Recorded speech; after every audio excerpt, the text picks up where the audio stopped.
a good hit for people at home watching. I'll be watching. Yeah. When you crash something like that, where no, you can't say that. We just had dinner, and you talked about how you're going to do Pikes Peak this coming year. That's the plan. And I would like to talk about the car that you are intending to build to do that race. Right. Yeah. Okay. So, so then we're back to my 7 projects, right? So, which would be number 2, right? I mean, it's chronological even. Is Pikes Peak the car the second cheapest? No. I was going to say. We've lost the plan now. we're way off schedule at this point. The plan was, let's do it in like financial sense order. Let's choose the most expensive car there is. Right. So I actually don't think it will be number 2. I've got some other stuff planned before that. So I think it'll probably be actually like number 4 or 5. Got a lot to do in a little time. Yeah. Let's say 2026 maybe. Pikes Peak. Right. But the plan is to try to get to Pikes Peak in 2025. I've got at home 2 RS200s, 2 Ford RS200 Group B cars. So we mentioned Group B cars earlier. My dad raced them when he was professionally driving, and we've never got rid of them. So they're at home. They're his cars, I guess. I drive them. And so one of them is a hill climber specific car. So it's like, it's an original, like proper, legit Ford RS200 Group E car, but it's got a ton of modifications to make it like so cool. asphalt spec. Because obviously they're a rally car. So they did tarmac spec, but when a tarmac rally car really isn't a circuit tarmac car, it's a tarmac, to race in the woods on tarmac or whatever. So it's been changed to be like circuits tarmac spec. So it's very low, massive wings and spoilers and huge 13-inch wide tyres. But for me, I mean, it's a wild car. It's already built, which is great. So this is stuff that I've actually got around me, luckily, very fortunately, I've already got around me that the viewers have never really seen. So I'm going to, one of my projects coming up is going to be Ford RS200 Pikes Peak Hill Climb. For me, the world's ultimate race in the world's ultimate car with the world's not ultimate driver. and the world's ultimate consequences for failure. Hence the ultimate race, because it's got the ultimate consequence. Yeah. So I think it's a great package to put on the internet to show people. All of my projects are all lined up around really cool sports I've always wanted to do. Hill climbing is one of them. Pikes Peak is one of them.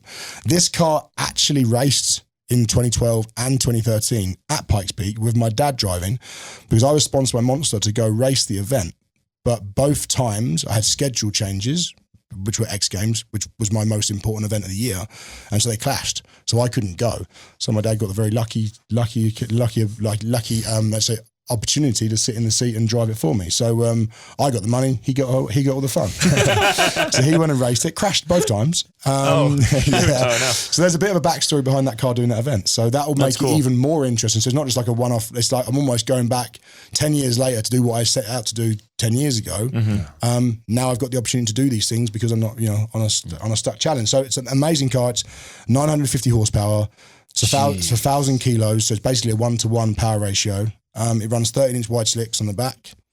It's got spoilers bigger than the roof, and it's a legit Group B car. So I think it's going to be a good hit for people at home watching. I'll be watching. When you crash something like that, you can't say that. Well, when your dad when your dad crashed we're talking about the past, not the future. I'm joking. You're not going to crash it. I have faith on you, and I think this is real wood.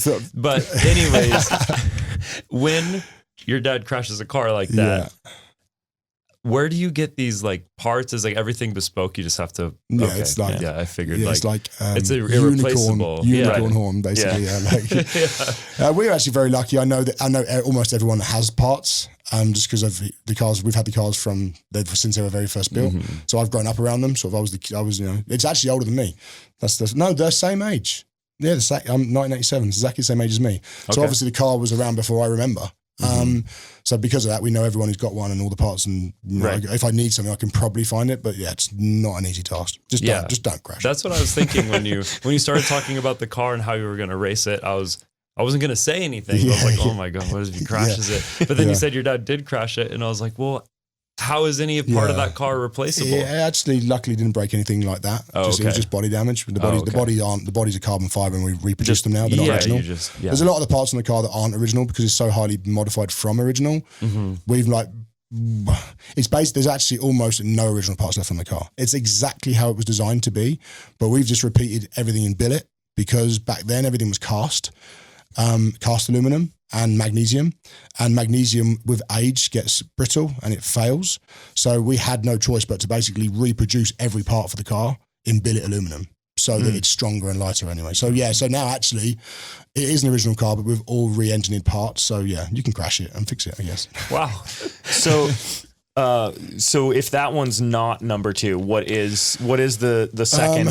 So number two is actually going to be number 1.5. So obviously the Mini was project number 1, right? Mm-hmm. So there's going to be another one.